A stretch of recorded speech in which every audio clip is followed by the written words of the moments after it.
नमस्कार, हमारी खास पेशकश वर्ल्ड वॉरियर में आपका स्वागत है। गाजा में सीज फायर हो चुका है, शांति आ चुकी है। अब गाजा को पुनर्निर्माण करने की दिशा में अब अमेरिका, इजराइल और जो अरब कंट्रीज़ है वो जुटी हुई हैं। एक शांति सेना की भी बनाने की बात चल रही है। शांति सेना मध्य पूर्व में सबसे संवेदनशील इलाका गाजा में अब एक नई हलचल है। अमेरिका ने शांति बहाली के नाम पर इंटरनेशनल स्टेबलाइजेशन फोर्स बनाने की तैयारी शुरू कर दी है। इस फोर्स में शामिल होंगे इंडोनेशिया, अजरबैजान और पाकिस्तान जैसे देश। जो ये एक ऐसे मुस्लिम देश हैं, पाकिस्तान खासकर, जो खुद अनस्टेबल है। वो स्टेबलाइजेशन का खेल करेंगे गाजा में।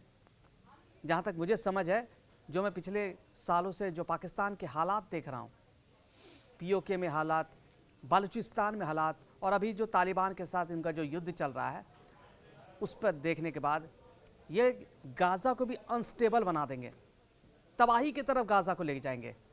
ये बल फ़लस्तीनी पुलिस को ट्रेनिंग देगी। ये पाकिस्तान की जो सेना और वहाँ के जो रेंजर्स हैं वो फ़लस्तीनी पुलिस को ट्रेनिंग देंगे और गाज़ा के पुनर्निर्माण का काम देखेंगे। लेकिन सवाल यही है कि क्या वास्तव में शांति की कोशिश है?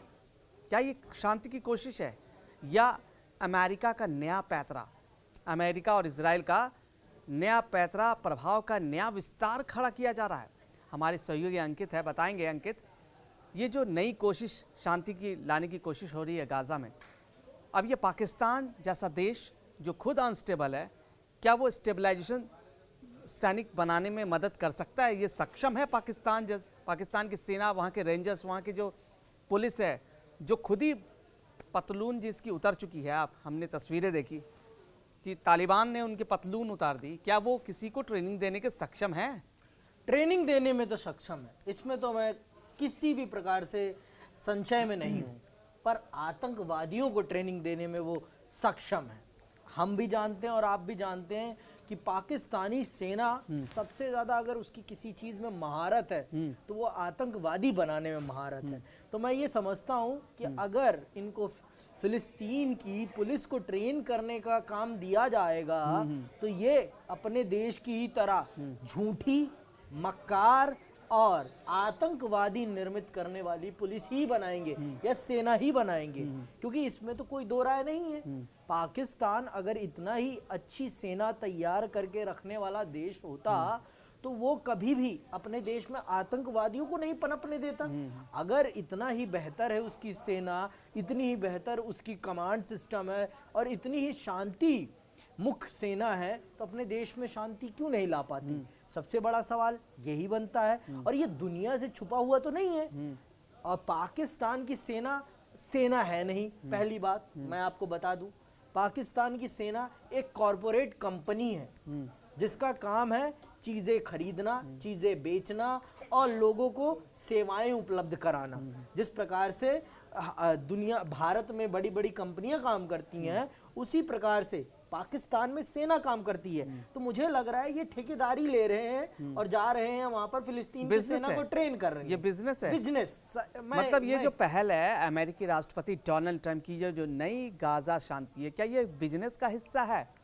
ये नई योजना कोई बिजनेस है? ट्रंप प्रशासन चाहता है कि इस फोर्स के जरिए गाजा में स्थायी शांति कायम की जाए, जहां हमास के हटने के बाद सत्ता का खालीपन साफ दिख रहा है। अभी हमने हाल फिलहाल ही गाजा में जो हमास का कातिलाना चेहरा देखा, कैसे 7 लोगों को एक साथ बिठा के गोली से उड़ा दिया। तो हमास तो ख़त्म हुआ नहीं, वो इजरायली सेना वहाँ से हट गई है। और ये जाके और ये जो पाकिस्तान की सेना और आर्मी के लोग वहाँ जाके वहाँ पे तो आतंक का नंगा नाच फिर करेंगे। हमास वहाँ से ख़त्म हुआ नहीं, ना उन्होंने हथियार सरेंडर किया है। 2 दिन पहले हमने 20 सड़क पर कैसे इजराइल का जासूस बताकर कैसे हत्या कर दी, निर्मम हत्या कर दी। तो ये शांति रख के राह पे तो है ही नहीं। गाजा में नंगा नाच हो रहा मौत के नाम पर। तो अब ये बताइए, जिस विश्व की कल्पना कर रहे हैं, जहाँ पे शांति हो, समृद्धि हो, उस गाज़ा में शांति आए, विकास आए, शिक्षा आए, स्वास्थ्य आए, वहाँ के बच्चों का उज्जवल भविष्य हो, जिसमें हम बातें कर रहे हैं, बड़ी बड़ी बातें कर रहे हैं। वहाँ तो अभी भी अब जो 2 दिन पहले जो तस्वीर हमने देखी, उस पर चर्चा करना, ट्रंप कुछ बोल ही नहीं रहे, कुछ बोल ही नहीं, नेतन्याहू कुछ नहीं बोल रहे हैं। सेना हट गई, वापस हमास का कातिलाना चेहरा, जो हत्या, जो घिनौना चेहरा, जो आतंक का चेहरा पूरी दुनिया ने देखा, लेकिन उस पर कोई चर्चा ही नहीं हो रही है। अब ये बताइए कि गाज़ा में किस प्रकार की शांति लाना चाहते हैं? पाकिस्तान के हाथ में अगर गाज़ा दे दिया जाएगा, पाकिस्तान के हाथ में ही तो जाएगा गाज़ा। अगर वहाँ की सेना, वहाँ की पुलिस वहाँ पहुँच जाएगी, तो पाकिस्तान के हाथ में जब गाज़ा पहुँच जाएगा, तो वहाँ तो आतंक और हमास फलेगा फूलेगा। हमास का नया कातिलाना रूप पैदा होगा। वो फिर से फ़लस्तीन के ऊपर हमला, मतलब फ़लस्तीन, नेतन्याहू की जो देश है, इजराइल पर फिर से हमला करेंगे वो। तो यहाँ शांति कहाँ हो रही है? यहाँ तो फिर से हथियार बिकेंगे, बिजनेस होगा, आतंक का नंगा नाच होगा। यहाँ कोई, वहाँ के बच्चों का भविष्य तो कुछ होने वाला नहीं है। देखिए, मैं आपको बता देता हूँ, जो आपने भी सुना होगा कि ट्रम्प साहब ने पाकिस्तान के आसिम मुनीर को माय फेवरेट फील्ड मार्शल का दर्जा दिया। अपने मन में, अपने ख्याली पुलाव में उन्होंने कहा his my favourite field marshal. तो ये जो field marshal, favourite field marshal का जो उन्होंने उद्बोधन दिया है उन्हें, ये उद्बोधन आप ये समझिए कि उनको इसलिए नहीं दिया कि वो बेहतर हैं, इसलिए दिया है, जो मैंने समझाया अभी तक, कहीं ना कहीं अंदरूनी तौर पर ये बहस चल गई है पाकिस्तान की सेना के अंदर कि अब हम फिलिस्तीन, जो इजराइल है, ये फेवरेट फील्ड मार्शल का तमगा, ये सब बिजनेसमैन है। जी जी जी, वो 9/11 की घटना हुई, हाँ जी, उसके बाद सालों तक ढूंढने का नौटंकी हुआ पाकिस्तान के अंदर। ओसामा बिन लादेन पूरी दुनिया जानती है, वो पाकिस्तान में ही छिपा बैठा था, पाकिस्तान की सेना छिपा बैठी थी। अगर पहले ही हत्या करवा देती ना, तो जो मोटा मोटा फंड अमेरिका से आ रहा था वो आता नहीं। ये पूरी दुनिया जानती है इस चीज़ का। और आज भी ये बिजनेस, आतंक का जो बिजनेस है, जो अमेरिका कर रही है और जो पाकिस्तान करने में जुटा है, हथियार बेच के पैसा कमाओ, लोगों का खून बहाओ, और कुछ नहीं है। ये गाज़ा में अभी 7 खून माफ़ नहीं हुए हैं, अभी और बहुत खून होने हैं, और हो रहे हैं, हर रोज़ हो रहे हैं। इसमें कोई शक नहीं है। ये सच में ये बड़ी शक्तियों का अखाड़ा बन चुका है गाज़ा। वो तो दिखी बड़ी शक्तियों का अखाड़ा बन चुका है गाज़ा।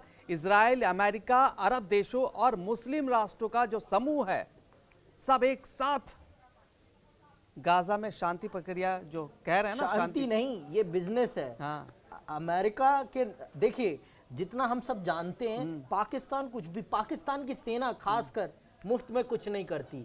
मुझे लगता है कि पाकिस्तान की सेना को मोटा पैकेज मिला है, और इसीलिए पाकिस्तान की सेना अब जाएगी हम गाजा और वहां पर शांति का काम करेगी, शांति के नाम पर। इसीलिए तो बड़ा सवाल यही है कि पाकिस्तान, इंडोनेशिया जैसी ताकतें इजराइल की सीमाओं में काम कर पाएंगी, या ये नया जो भू राजनीतिक प्रयोग हो रहा है, जो नया भू राजनीतिक प्रयोग हो रहा है, क्या ये कर पाएंगे वहाँ? क्या इजराइल, नेतन्याहू को सोचना चाहिए कि अब मैंने वो तस्वीरें, अब मैं रेगुलर देखता हूँ कैसे 1200 लोगों की हत्याएं की। ये हमास नहीं, आतंकी का चेहरा है। मैं बार बार देखता हूँ घुमा घुमा के उस तस्वीरों को कि वह टैंक लेके अंदर घुस गए, महिलाओं की क्या हालत कर दी, इजरायली महिलाओं की हालत क्या कर दी, बहुत ही खूंखार। मतलब आप जब भी वो तस्वीर देखेंगे सिहर जाएंगे। जी जी जी, तो ये इसमें तो कोई दो राय नहीं है। पूरी दुनिया को ये तस्वीरें भूलनी नहीं चाहिए कि ये आतंक का चेहरा है। आप वापस गाजा में आपने 2 साल युद्ध किया, खून बहाया, 70,000 लोग मारे गए, कितने बच्चे मर गए, सब कुछ मर गया, और आज फिर से वही चीज़ शुरू होने लगा है। वापस अगले 2 साल अगर हमने सही से उस गाजा का ध्यान नहीं रखा, वहाँ पे ईमानदारी से काम नहीं हुआ, पाकिस्तान जैसे देश को अगर गाजा सौंप देंगे आप, तो वह आतंक का अखाड़ा बन जाएगा। इसमें तो कोई दो राय नहीं। हिंदुस्तान पहले से ही पीड़ित है, पाकिस्तान जैसे देश से हिंदुस्तान पहले से ही पीड़ित है। अब जब नरेंद्र मोदी की सरकार है, आतंक को घुस के मारते हैं तो चुप रहते हैं। ये नहीं तो इतनी कश्मीर में शांति आ जाती क्या? नहीं, संभव तो नहीं था। कितने लिस्ट भरे पड़े हैं आतंकी हमले के। वो मौका देखते हैं, जैसे मौका मिलेगा वो आपको मारेंगे। ये तो सच है। और ये भी है इसमें कि जो पाकिस्तान है उसकी माइंडसेट को हमें समझना पड़ेगा। उसका माइंडसेट क्या है? उसका माइंडसेट है आतंकवाद, और वो कहीं भी जाएगा वो सिर्फ और सिर्फ आतंकवाद ही सिखाएगा। कहते हैं जिसकी जो प्रवृत्ति होती है, जो उसका नेचर होता है, वो अपना नेचर कभी नहीं छोड़ सकता। और पाकिस्तानी सेना का नेचर है आतंकवादी पैदा करना, सैनिक पैदा करना नहीं। सैनिक हो तो उनके अंदर गरिमा भी हो, उनके अंदर सम्मान का भाव भी हो, और वो समझे कि एक नागरिक के जीवन की क्या महत्व होता है। लेकिन वो नहीं समझते, वो सिर्फ और सिर्फ अपने उद्देश्य को समझते हैं और उसी उद्देश्य को पूरा करने के मापदंड पर काम करते हैं। और आपने भी देखा है, जब भी भारत जब भी वहां पर आतंकवादी ठिकानों को बर्बाद करता है, उसके बाद कौन जाता है उन आतंकवादियों के फ्यूनरल में, उनकी मैयत में कौन पहुंचता है? उनके सत्ताधीश सब उनके सत्ताधीश पहुंचते हैं, उनकी सेना पहुंचती है, सेना प्रमुख पहुंच जाता है। जी, ये दिखाता है कि जिस सेना की प्रवृत्ति आतंकवादियों को निर्मित करने की है, और अगर वो सेना जाकर गाजा में शांति कायम कर सकती है, आप ये, और जो देश के साथ ही तो सेना प्रमुख दिख जाते हैं उनके, और जो देश कट्टरपंथी है, जो धर्म के नाम पर आज तक इजराइल को एक देश नहीं मानता था, और वो जाके इजराइल के खिलाफ वहां जो देश है उसको शांत करेगा, ये सोचने वाली बात है। मैं तो यही कहूंगा कि गाजा को अगर शांत होना है ना, तो पाकिस्तान तो से भला तो 56 मानिए का कतर का ये तो तालिबान इतना मारता पाकिस्तान को, इतना मारता, मार ही रहा था, मजबूरी में सीज फायर करना पड़ा पाकिस्तान को। सीज फायर हिंदुस्तान के साथ भी मजबूरी में सीज फायर करना पड़ा उसे। अमेरिका हमेशा, ऐसा लोग कह रहे हैं कि अमेरिका हमेशा मानवीय सहायता के नाम पर रणनीतिक प्रभाव जमाने की कोशिश करता है। वियतनाम हो, अफगानिस्तान हो या अब गाजा, देख लो इन देशों का क्या हाल करा है अमेरिका ने, रहने लायक नहीं छोड़ा। कहानी एक जैसी ही है। स्टेबलाइजेशन फोर्स सुनने में तो बहुत अच्छा वर्ड लगता है कि स्टेबलाइजेशन फोर्स है, लेकिन वहाँ पे स्टेबलाइजेशन जैसी कुछ होगा नहीं। पर अमेरिका की नई पोस्ट वॉर प्रेजेंस रणनीति है, ऐसा लोग बता रहे हैं कि अमेरिका की नई पोस्ट वॉर प्रेजेंस की रणनीति है ये। मतलब फिर से युद्ध की तैयारी, अमेरिका की फिर से युद्ध की तैयारी, आगे भविष्य के युद्ध की तैयारी। मतलब गाजा को अखाड़ा बना दिया बड़े बड़े मुल्क ने, अखाड़ा, भविष्य में अखाड़ा बन जाएगा वो गाजा, जो बन चुका है, कुछ बचा ही नहीं वहाँ पे उस देश में। अब वहाँ पे युद्ध ही, जैसे सीरिया का हाल है, आप जानते हैं सीरिया का हाल कैसा हो चुका है, कुछ नहीं, रूल्स रेगुलेशन कुछ है नहीं वहाँ। इराक का हाल पता ही है आपको, क्या हालत है इराक की। लीबिया की हालत जानते ही हो, क्या स्थिति कर दी है। तो ये बताइए कि अब गाजा के जो हालात हैं तो सुधरने वाले तो है नहीं। हमास का चेहरा आपने देख ही लिया, क्या हालत है। हमास को हमने बोला था नस्ते नाबूद हो गया, ख़त्म हो गया, वापस उसके लड़ा के सिर उठा रहे हैं। पाकिस्तान के हाथ में वो मुल्क चला गया है अमेरिका पोस्ट वॉर प्रेजेंस की रणनीति पर काम कर रहा है। तो इजराइल को ये सोचना चाहिए, इतना आपके देश के लोगों को मार दिया, 1200 लोगों को, आपको तो कम से कम सवाल उठाना चाहिए था।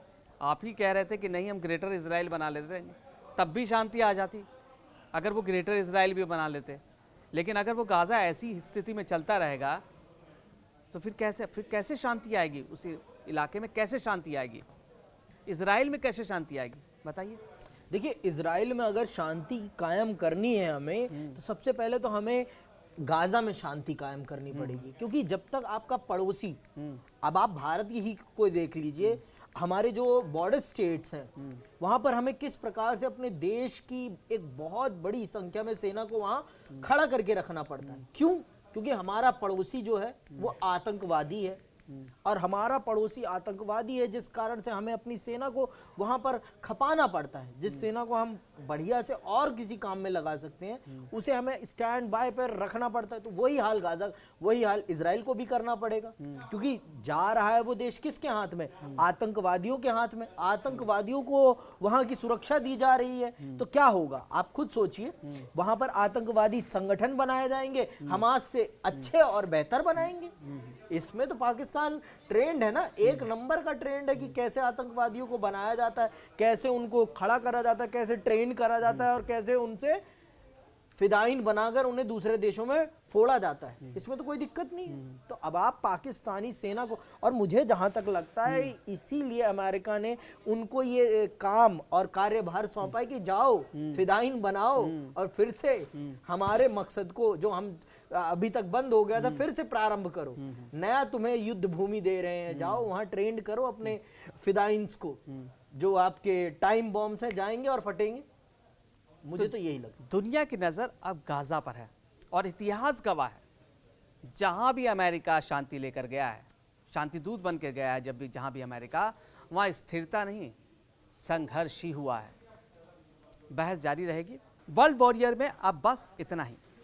दुनिया की पल पल की अपडेट हम आपको देते हैं। गाज़ा से लेकर युद्ध के हर मोर्चे, युद्ध के हर मैदान की डिटेल एनालिसिस करते हैं, सिर्फ आपको अपडेट रखने के लिए। अब वहां से आपका काम शुरू हो जाता है। कड़क को मजबूत स्तंभ बनाने के लिए लाइक करें, सब्सक्राइब करें और इस वीडियो को जितना ज़्यादा हो सके उसे शेयर करें, ताकि आपका कड़क मजबूत हो, हमें और बल मिल सके। मैं आकाश कुमार और मेरे सहयोगी अंकित आपसे विदा लेते हैं। कल फिर मिलेंगे दुनिया की नई खबर, नए मोर्चे की डिटेल एनालिसिस के साथ।